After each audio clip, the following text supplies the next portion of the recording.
Hello guys, welcome back to our anime explainer. Guys, please like the video and subscribe to my channel. Today is explanation of Tales of Herding God Part 92 based on novel. So let's start. Murder. Murder. A steward hurriedly ran in to report to Grand Chancellor Ji Linwan while shouting, "This is bad. Imperial Academician Qin Mu has committed murder again."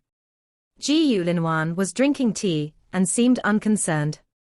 He asked with a smile, "What's there to be shocked about? He's the heavenly devil cult master, so is there a need for you to be so panicky, just because he committed murder? It would be weird if he didn't commit murder. Who did he kill now?"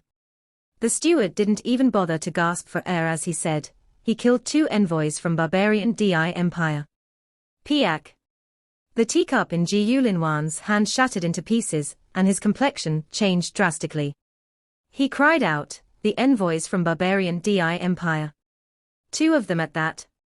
That's not right. I had already treated him to a meal, so why is he still causing trouble for me?" He immediately stood up, thinking to rush out of the hall, but then he stopped in his track and paced to and fro while muttering to himself, "He is the heavenly devil cult master, the head of the number 1 sacred ground of the devil path. If I ask him for an explanation, I'll just be cutting my life short. It's still better to report this incident to His Highness." Chancellor Shan stood not far away, and observed Pan Gongso and Qin Mu.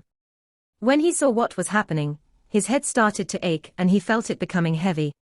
"Junior brother, I've only wanted you to test Pan Gongso, so why did you have to kill the envoys of barbarian Di Empire?"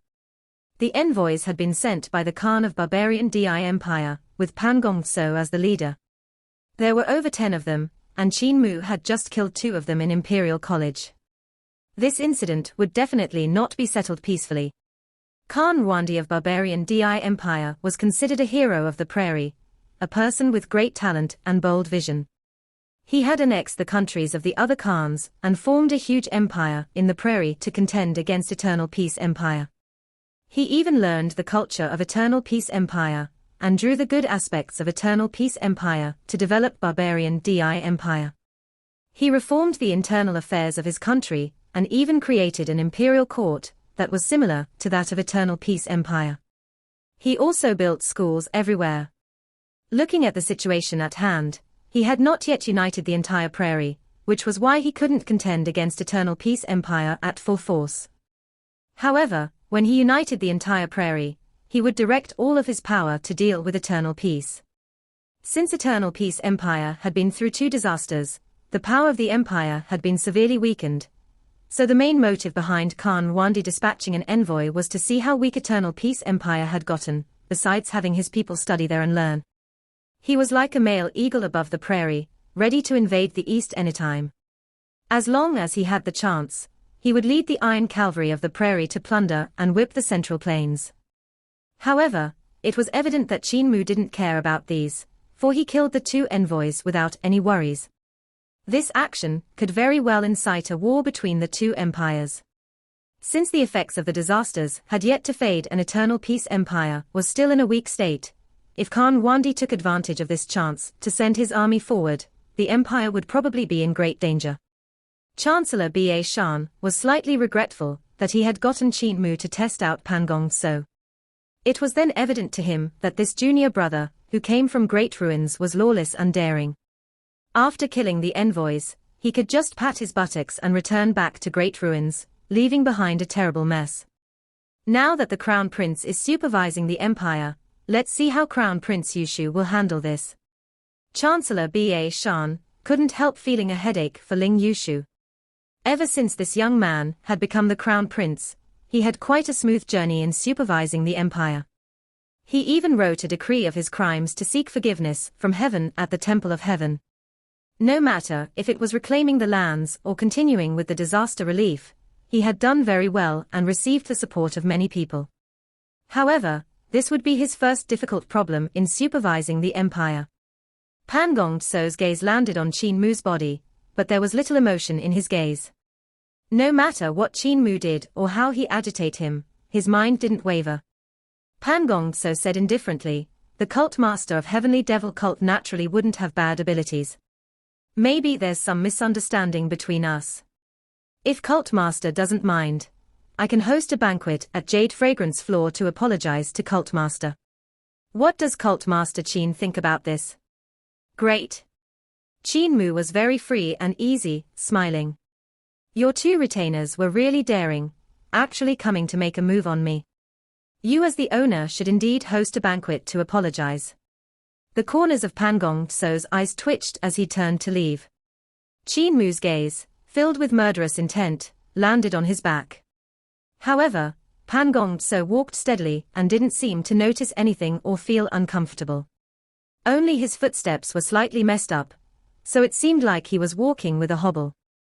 This fellow, Qin Mu took in a deep breath, and deeply felt that Pan Gongso was a thorny and terrifying problem.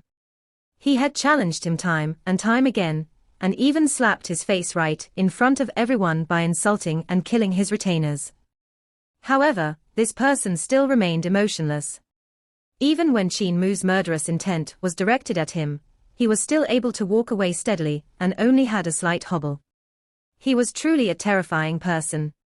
Qin Mu didn't dare to say it to others, but if it was strong practitioners like Daozi or Fozi, they wouldn't have dared to take a step. With his gaze filled with murderous intent pointed at their backs, Fozi and Daozi wouldn't dare to even make a single step, as moving would reveal their flaw. If those that had higher cultivation and attainments that Daozi and Fozi were targeted by Qin Mu like this, they would either hobble or move back slowly while looking at him. As to why they would hobble, it would be a way of moving the body to avoid any possible attacks. They couldn't walk in a straight line, and would have to move their bodies up and down. This was why the posture of Pan Gongso walking away looked slightly strange, like he was hobbling. In fact, he had not revealed any single flaw and didn't give Qin Mu any chance to attack. The most terrifying point was that Pan Gongso's hobbling hadn't too severe, which meant that his attainments and cultivation were extremely high. Chancellor Shan walked over in quick steps, coming to Qin Mu's side. He saw that Qin Mu still looking at Pan Gongso's back, which had left some time ago. Senior brother Shan, you gave me another thorny problem. Qin Mu let out a shaky breath and looked at Chancellor Shan, before saying solemnly, this Pan Gongso is one of the strongest existences among the ones I've met of the same generation. He's even stronger than Daozi Lin Xian. If is not that old monster that has reincarnated 18 times, this person must be an overlord body as me. Chancellor Shan had an unpleasant look. That's why you killed 2 envoys. Qin Mu was stunned and mumbled, you didn't say I can't kill anyone. What's more, didn't we already kill numerous great shamans from Roland's Golden Palace? Killing only 2 this time is considered their steal. Chancellor Shan laughed from anger. How is that the same? When I brought you and the princess to Block Gate the previous time, I used my identity as Marshal Khan, which is unrelated to Eternal Peace Empire. This time, since they are envoys, they represent Barbarian DI Empire. Killing 2 envoys from Barbarian DI Empire means you're slapping the face of Barbarian DI Empire. How can they take it lying down? Qin Mu said honestly, you also didn't say. I've already killed them and I can't revive them now. Chancellor Shan had a splitting headache, and let out a shaky breath as well. Now you wait for the Crown Prince to summon you. The Crown Prince has most likely heard about this matter, by now will definitely have a worse headache than me. You are the Devil Cult Master of Heavenly Devil Cult, and an official who has done meritorious service. Even the position of the Crown Prince was fought for him by you, so he can't scold or beat you, and also. His expression turned grave as he said solemnly, if Pan Gongso is that old monster, you must be careful tonight. If that old monster knows your name, he can cast a spell to kill you. After you meet the Crown Prince, I'll go to your room tonight. Qin Mu nodded. He indeed couldn't lower his guard against an existence that even Butcher had to hide his name from. As Chancellor Shan had expected, Crown Prince Ling Yushu found Qin Mu afternoon. What was different from what Chancellor Shan had expected was that Ling Yushu had not summoned Qin Mu, but instead came to Imperial College and met Qin Mu personally. For your highness to visit personally, I'm in reverence, Qin Mu greeted. Ling Yushu took a glance at him and sighed. I don't see any signs of reverence from you, on the contrary, you look quite composed. Cult Master Qin, this incident today is really giving me a headache. I thought for the whole afternoon, yet I still can't think of an explanation for it. You are always the one that's full of ideas, teach me how to give an explanation. Qin Mu smiled. That's simple. Your Highness can write a letter to Khan Wandi, and say that the two envoys of barbarian Di Empire didn't listen to civilized teachings, and their wild natures were hard to tame. They even dared to make a move to kill people in a supreme sacred ground like Imperial College, trying to harm the life of the Palace Grandee. This Palace Grandee is also Cult Master Qin of the number 1 sacred ground of the Devil Path in Eternal Peace Empire. Cult Master Qin was angered, so he had killed those two envoys. Your Highness can also say Cult Master Qin's raging temper is hard to quell, so Khan Wandi must offer gifts as apology, otherwise there would be unthinkable consequences. Ling Yushu was dumbfounded. After a moment, he let out a shaky breath and sighed. All right, I'll write it this way. If Khan Wandi is angered and launch his army on us, you shall go to the front line for me and rush forward with your head. Qin Mu's face blackened. Ling Yushu smiled. Heavenly Devil Cult Master also knows how to be scared. All right, let's not talk about this, Cult Master. I feel there's no point in you staying in this Imperial College all the time. There are close to 500 foreign envoys in Imperial College, and if you get excited and kill a few more of them one day, how will I be able to supervise the Empire? I would have my hands full just trying to clean up your messes by writing letters to the emperors of the other countries every day. Qin Mu said resentfully, I don't kill frequently. Isn't there a reason for this incident? Ling Yusha smiled and said, you're a divine arts practitioner now and your abilities are high. Father appointed you as the Palace Grandee, and gave you an honorary title without actual power. How about this? Let me give you an actual position. Father and Imperial Preceptor have already woken up, and after a few days, I won't be required to handle the politics, and will definitely have to go out to send disaster relief. You can follow me. Going out on this journey, I will need to bring some officials from Ministry of Works and some scholars from Imperial College. He was truly not at ease with leaving Qin Mu here, as he reckoned he would make trouble out of nothing again. So why shouldn't he bring him around? Qin Mu pondered it for a moment and realized that there was indeed nothing for him to do if he stayed at Imperial College. He couldn't fight or kill, and there were too many restrictions to his liking. So why should he not follow this crown prince for a walk? They were walking side by side when Ling Yushu suddenly asked, I've heard my sister slept at your place last night. Qin Mu quivered and said in a firm face, Your Highness, there's definitely nothing of the sort that has happened. Don't listen to the slanders of others and spoil the clean reputation of the princess and me. Ling Yushu's gaze fell on his face and saw his sincere expression. The crown prince then breathed a sigh of relief. I believe you. All right, I'll help you settle this incident of killing the envoys and write a letter to Khan Wandi with a thick skin. You should get ready now, you'll leave the capital with me in a few days' time. Qin Mu saw him off and Chancellor Shan walked over while saying secretively, I overheard the crown prince saying that 6th Princess Ling Yushu slept over at your place the last night. Come to think of it, I had indeed seen the 6th princess and 2 palace maids carrying lanterns down the mountain this morning, did you too? Qin Mu's head started to ache, and he said firmly, nothing of the sort. Senior brother, it's because of this big mouth of yours that Grandpa Butcher always runs when he sees you, not daring to reunite with you. You should exercise some restraint and not speak on hearsay. Chancellor Shan muttered, I was just curious, don't worry, I'm the most tight-lipped. I'm not like Duke Wei, that impoverished man, who shouts everywhere with that voice of his. If Pangong Tso is the old monster, you will be in danger tonight. Let us share a room tonight, so we can look after each other. Try to be clever when sleeping tonight, don't be too deep asleep. That night Chancellor Shan's snores were like thunder, as he slept on a mat laid down on the ground. Qin Mu's bed trembled from the sound, and his body was too numb from the shakes for him to fall asleep. Nothing strange happened for the longest time, until an hour or two after midnight. A chill wind suddenly came blowing over, and blew open the 2 window lattices. Qin Mu immediately sat up and looked out the window. Chancellor Shan's snores were deafening, and he didn't wake up even when the chill wind blew into the room. Strange chanting came from outside, but the voice was not clear.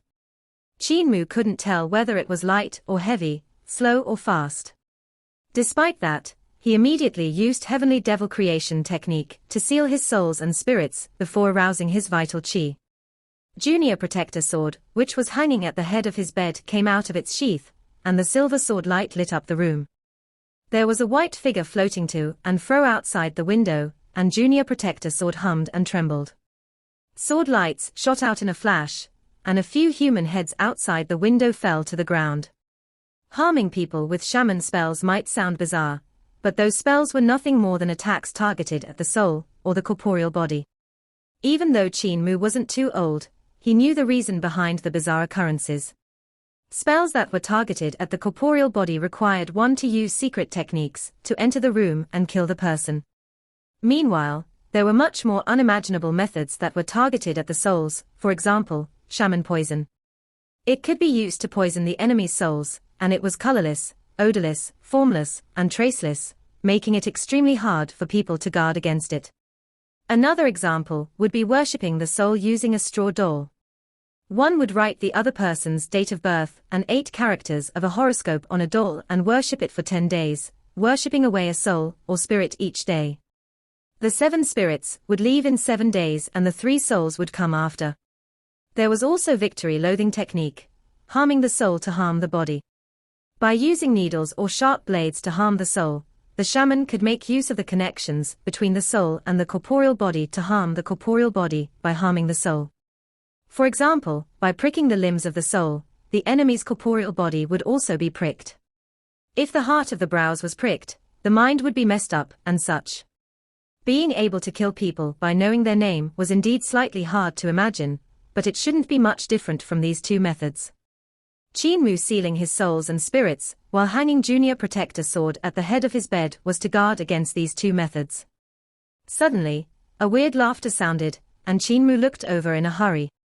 He saw numerous small humans climbing in through the window and jumping onto the ground. They wielded knives, axes, military forks, and rode small horses in a formation, looking like a huge army with several hundred men. This small human army swarmed forward and stood on Chancellor Shan's chest, yet Chancellor Shan didn't wake up, continuing to snore like thunder. The small human in the lead wielded a long spear, and rode a steed on Chancellor Shan's nose. He pointed his spear at Qin Mu, who had already sat up, and his eyes were filled with the glow of excitement. With an incomprehensible shout, the other small humans went toward Qin Mu like a flood. The small humans were abnormally excited, and kept shouting incomprehensibly, as they waved their weapons with a fierce demeanor. Yet even though there were several hundred of them, Qin Mu felt that he could flatten all of them with 2 or 3 steps. He didn't know whether to laugh or cry. This was the reason why Butcher didn't dare to use his real name. Qin Mu pulled out his sword, but just as the sword lights were about to burst forth to sweep away all these small humans, he suddenly heard someone calling his name. This voice came in with the chill wind, and the words were dragged out, as if the person was quite far away. Qin Mu didn't say a word, but that voice was closing in on him rapidly. When other people called your name, even if you did not reply, there would be an uncontrollable reaction in your heart, and that voice had used this reaction to sense his location. So just as the sword lights in Qin Mu's hand were about to slaughter the small army, he suddenly felt a chill invading the heart of his brows. His hand that was about to pull out the sword, and his soul froze in place. When his soul was frozen, his body did the same, and the sword lights naturally extinguished. The small humans danced around in joy and climbed onto his body, tunneling into him through his mouth, ears, and nose.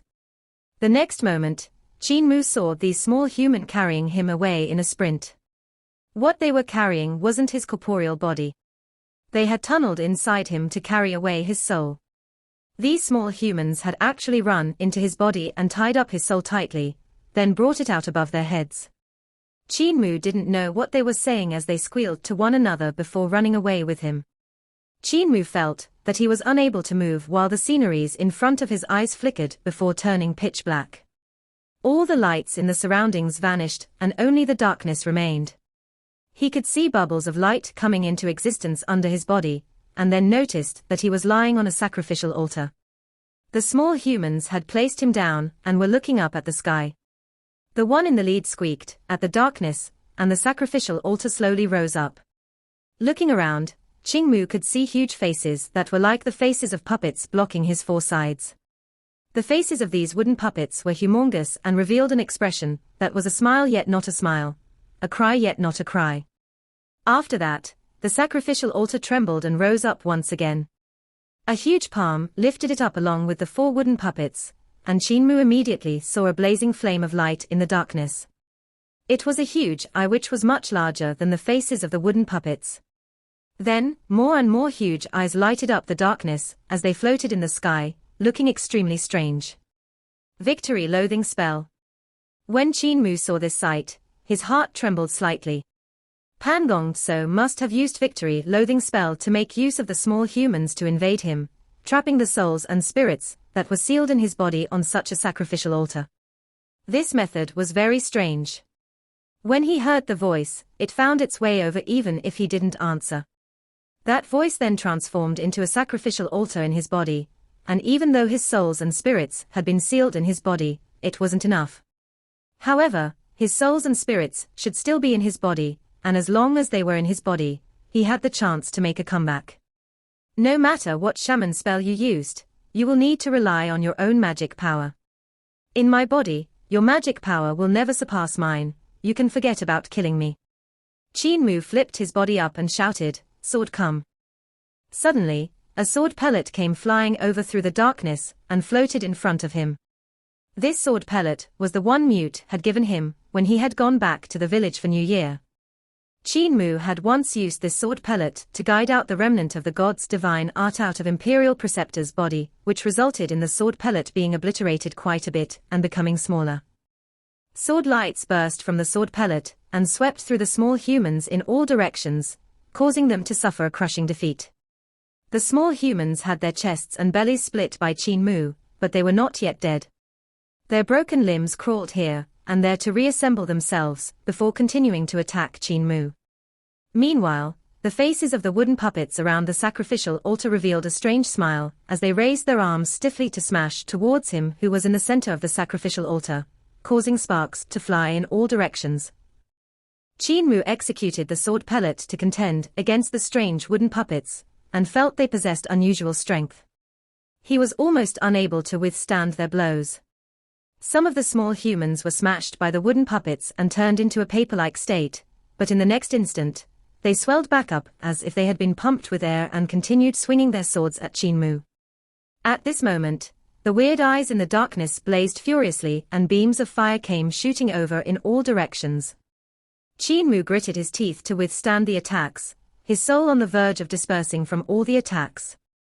The small humans, wooden puppets, and weird eyes seemed to be able to revive and come at him endlessly. There was no end to killing them, and they just kept attacking him, not knowing fatigue. Just as Qin Mu was about to fall into despair from exhaustion, he became furious. Is senior brother Shan still sleeping? At this moment, the crows of the roosters rang out in the air, and he could faintly hear the night watchman banging the gong to signal the 5th of the 5 night watch periods.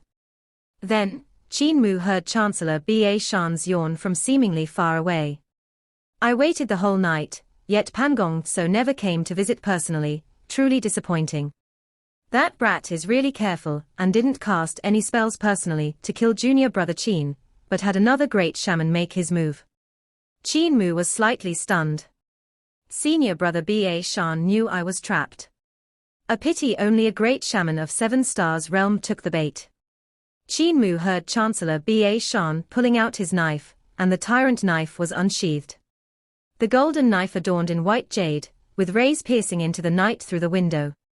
Man of 50 years yet nothing made, carrying knife in 8 wilderness all alone. Along with the song, a blinding light split apart the darkness, and came down from the sky, slashing onto the sacrificial altar ruthlessly. The heaven and earth instantly rumbled before starting to crumble and disintegrate. This knife seemed to have split the world in two places that gradually opened up towards the left and right. These were Qin Mu's eyes, which were gradually opening, but what was strange was that he felt the eyelids of his eyes open towards the left and the right.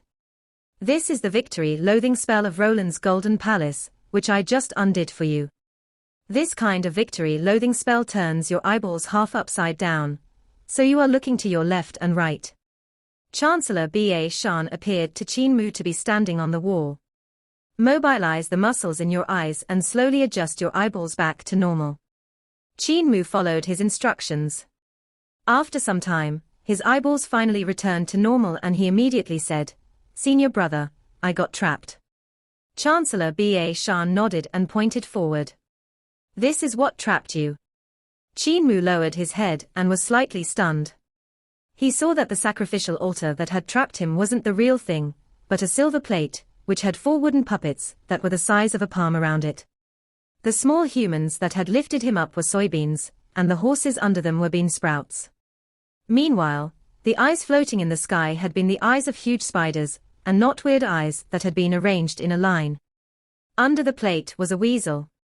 The spider and the weasel were both killed with a knife and died an unnatural death. I thought it would be Pangong, so making a move, and not some great shaman of 7 stars realm. Chancellor Shan shook his head. I reckon Pangong so didn't make a move, but sent a great shaman of 7 stars realm instead, because he was worried I would be by your side. He's really careful. Qin Mu looked out the window, and saw that the heads he had severed using the sword lights were just straw men that were covered in white cloth. He asked, "Senior brother, what happened to the great shaman of 7 stars realm?" "He's dead," Chancellor Shan answered. "He cast his spell in his dream to harm you with victory-loathing technique, and my knife broke his spell. My knife then entered his dream through his spell, and cut him down in his sleep. In other words, he passed away very peacefully." Qin Mu was skeptical and asked, "Knife skills can be cultivated to such a level?" Chancellor Shan smiled. "Teacher Heaven Knife's knife skills can be called a legend. He can cut open the void, but I can't." When morning came, everyone in Imperial College was discussing how another envoy in barbarian Di Empire had died. It was said he died suddenly on the 5th of the 5-night watch periods, with blood flowing out of all his orifices. He had died extremely miserably, and even screamed 3 times before falling over. Qin Mu criticized in his heart, "Didn't senior brother Shan say he had passed away peacefully?" When afternoon came, a shaman came forth and bowed. "Prince invites cult master Qin to a banquet. Pangong so ordered a great shaman to cast a spell to take my life yesterday, and then dares to invite me to a banquet today." Qin Mu was slightly stunned. Does he think as an equivalent sacred ground, Roland's Golden Palace can pressure heavenly devil cult? Or does he have other plans? Chancellor Shan walked over and asked, "Do you need me to follow you?" Qin Mu shook his head. "No need for that. If Pangong so dared to kill me in the open, he wouldn't have used shaman spells to kill me yesterday. I will meet him alone." Jade Fragrance Floor was the largest restaurant in the whole capital, using the layout of gardens. With a hall and a courtyard, there were rock gardens, flowing waters, fountains, and even beautiful women dancing and singing. Each courtyard was separated from the others and was very elegant and calm. The people coming here to eat and drink weren't here for the food, but to have a place to chat. Before the disaster, the business here had been flourishing and even high officials and noble people had to book in advance. However, after the natural disaster broke out, the emperor had sent disaster relief personally, and the high officials and noble people in the capital city also had to donate. So the business of Jade Fragrance Floor became slack. It was expected that after the effects of the natural disaster faded, the business of this restaurant would definitely flourish again. In green bamboo garden of Jade Fragrance Floor, Pangong so welcomed Qin Mu and said, "Cult Master Qin, my retainers have offended you, and now that they are dead, let us bury the hatchet with their deaths. May Cult Master be magnanimous enough to forgive us." Qin Mu walked into green bamboo garden and looked around. Prince is courteous. This courtyard was called Green Bamboo Garden, and entering through a door with the shape of a full moon, there were thin bamboos as shade covering both sides of the path. He could hear the babbling of running water, and after 2 turns, he saw clear water flowing down from a rock garden filled with oddly shaped rocks. Even though it was a small stream, it had the feeling of a waterfall crashing down onto the rocks at a great speed. This flowing water from the waterfall flowed into a jade vase held in the hand of a bodhisattva statue. That jade vase was tilted forward, letting the water flow out and land into the pond in the south after circulating 1 round in the vase. Qin Mu took a look and saw some sandy mounds in the southern pond. They were islands scattered about like stars in the sky, which was very interesting. Bodhisattva of Compassion of the South Sea was writing on the pond, and the words were vast and deep like the sea. The Bodhisattva was sculpted with the rock garden, and some small spells must have been used to let the water flow continuously. Even though the pond wasn't big, everything was done to the smallest detail. Looking at it up close, there was a feeling of standing in the sky above the South Sea and overlooking everything below. Cult Master Qin, please. Pan Gong Tso raised his hand and invited Qin Mu to walk through the corridor. They came to a private room beside the pond. Its windows were already open, so he could see the scenery of the garden by sitting near the window. There were 2 great shamans in yellow standing at the left and right side of the door without any expressions. Pan Gong Tso waved his hand and said, "Both of you can fall back, tell them to serve the dishes and wine." The 2 great shamans of Roland's Golden Palace walked out of the room, and after a moment, a waitress came to serve the dishes and wine. A few more maidens with alluring figures then came to the courtyard wearing outfits of different tribes. They played the blowing horn and yangqin while beating instruments like the damaru, giving off a different kind of flavor to the music. "It wasn't my idea to send someone to kill you yesterday night." Pan Gong Tso looked deeply into Qin Mu's eyes. "I don't need to borrow the hands of others to kill people. What happened yesterday was merely my retainer seeing you kill too many disciples of Roland's Golden Palace, and becoming indignant, which was why he entered his dream to cast spells to harm you." Qin Mu couldn't help feeling astonished when he heard him bringing this up. He had originally expected Pan Gong Tso to avoid this topic, so he was surprised when the other decided to clear things up right after they were seated. "I see." Qin Mu smiled. "Luckily I'm fine and he's already dead. I believe that little prince has nothing to do with this matter." Pan Gong Tso shook his head. "You know nothing. I knew he was going to kill you, but I didn't stop him. Does Cult Master Qin want to know the reason why?" Qin Mu was slightly astonished and said modestly, "Little prince is truly surprising. I'd like to hear the details." Pan Gong Tso poured wine for him and said, "The reason why I didn't stop him was because I knew you would definitely let Chancellor Shan stay in your room to guard against me casting spells in the night to kill you. He couldn't kill you, but he could delay you." Qin Mu raised his eyebrows and picked up his wine cup. The 2 of them toasted each other and drank the wine. Pan Gong Tso then continued, "You and I broke the wall at the same time and entered 6 Directions realm. I didn't agree to your challenge at that time, because I could see your battle power was indeed extraordinary, and I wasn't 100% confident that I could defeat you. However, everything has changed after this 1 day. 1 day's time, I just needed 1 day's time." He revealed a smile. The victory and defeat in a battle between experts can be decided with just 1 day's time. You had to meet the Crown Prince in the afternoon, so you had no time to strengthen your 6 Directions realm, to discover the marvel of 6 Directions realm. At night, you had to guard against the shaman spells from that retainer of mine, and didn't have the time research 6 Directions realm.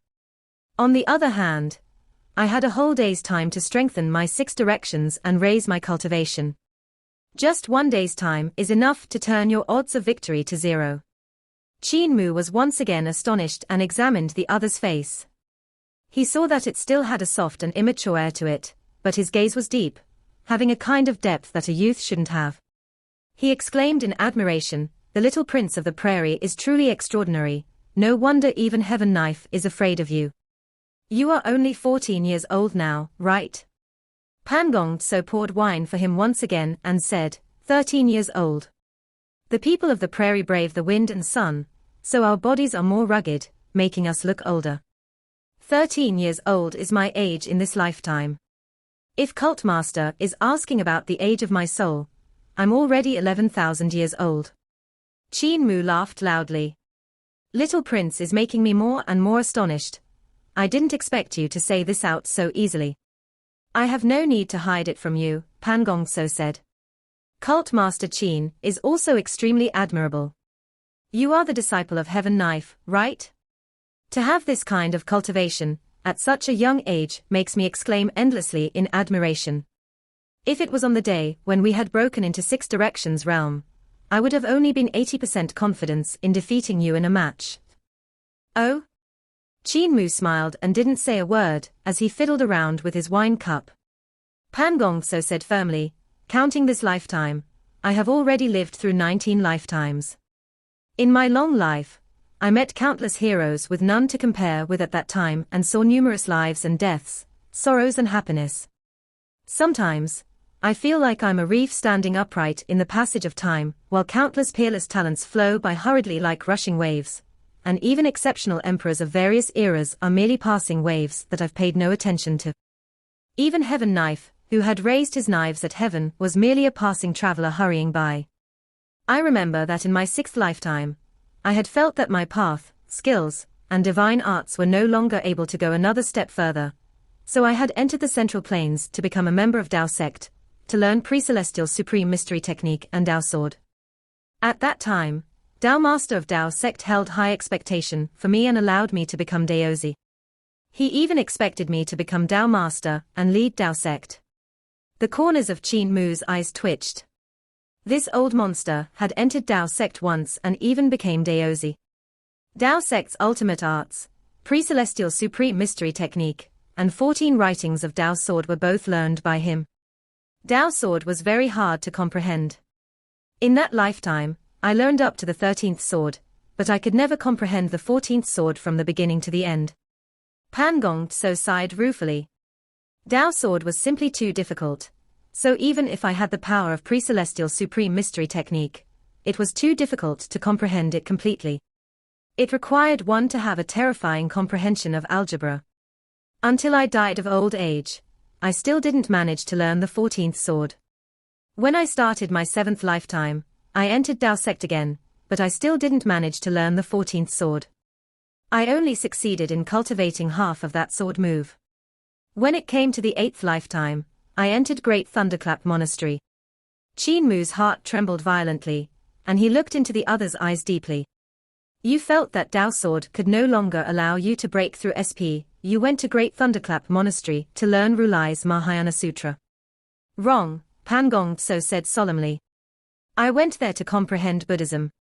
Great Thunderclap Monastery's Dharma has an extremely high comprehension on one's nature, and Rulai's Mahayana Sutra gathered Mahayana Buddhists that cultivated their nature, so I naturally had to learn it. I began from a small monk, reading through all the Buddhist scriptures of Great Thunderclap Monastery, comprehending all of them before learning Rulai's Mahayana Sutra. Qin Mu asked, the Rulai of that generation should have also held high expectations for you, right? He said my comprehension was the best in the world in that era, and my attainments in Buddhism even surpassed his. I was said to have unhindered eloquence. I cultivated all 20 heavens of Rulai's Mahayana Sutra, but I still left Great Thunderclap Monastery in the end. The Buddhism of Great Thunderclap Monastery couldn't allow me to break through the final realm. In my next lifetime, I reincarnated into a woman and went to Passion Parting Palace. Another lifetime passed by, and I went to Little Jade Capital. I stayed there for a few lifetimes, only then did I manage to learn all of the ultimate arts there. It's indeed the sacred ground that's above the 3 big sacred grounds. He sighed ruefully, as he seemed to reminisce about the days in Little Jade Capital. He paused for a moment. Then I went to Heavenly Saint Cult. The light in Qin Mu's eyes flickered, and he asked, Heavenly Saint Cult. You learned great educational Heavenly Devil scriptures. What did you comprehend? Pan Gongso said leisurely, before he died, he passed on the position of the cult master and unity technique to Heavenly King Qing of that time. Even though I was severely injured, how could I let everything go to waste after thinking I could conquer Heavenly Saint Cult with one more step? Therefore, I continued to lead everyone to attack, yet that cult master Qin imparted unity technique to the saintess before leading the cult followers to fight to the death with me. I had no choice but to retreat back to the prairie with my injuries. He sighed ruefully. After that, I heard that cult master Qin died in Jade Ripple Pool. The saintess succeeded as the cult master and slaughtered so many practitioners of Tao sect and the righteous paths that they were left terrified. In the end, she exhausted her powers and died after passing down the position. How does Heavenly Saint cult refer to these 3 cult masters? Qin Mu said with an apathetic face, 3 kings. 3 kings. Pan Gongso thought about it, then praised, they are indeed worthy to be called 3 kings. Now you should know the relationship between me and Heavenly Saint cult, right? You should also know where my 80% confidence had come from, right? However, that was a day ago. Facing you now, I'm 100% confident in my victory. You don't even have a 10% chance of winning. Qin Mu rose and stretched his body. Let's go, I feel like killing people now. Pan Gongso rose and the 2 of them walked out side by side. Pan Gongso turned back to instruct the 2 great shamans, leave the dishes here, then warm them up, I'll be back soon. This video will end here.